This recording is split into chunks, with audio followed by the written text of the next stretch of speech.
Free fire. Free fire গেমটা এমন একটা গেম যেটা যে একবার খেলছে সে বারবার খেলতে মনে চায়। প্রথম পারবে না, চেষ্টা করতে করতে যখন পেরে যায় তখন আর ছাড়ে না। আর এই গেমটা যারা একবার খেলছে, যার মনে একবার জায়গা করে নিয়েছে, সে কখনোই গেমটা বলতে পারবে না। সে যদি একদিন 2 দিন 7 দিনও না খেলে, সে 7 দিন পর আবার ঠিকই এই গেমটার ভিতরে ঢুকবে।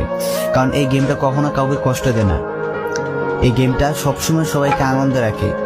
এই গেমটাতে আমি অনেক সময় কাটাইছি, আর এটা আমি কখনো ভুলতে পারবো না। এই গেমটা আমার কাছে এমন একটা গেম যেটা কিনা আমি বলে বোঝাতে পারবো না।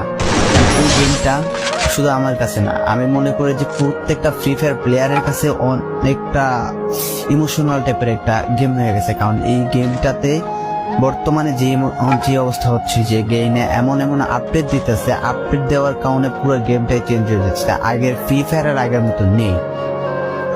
তো এই কারণে হয়তো কোনো এক সময় আমরা এই গেমটা ছাইড়া দিতে হবে।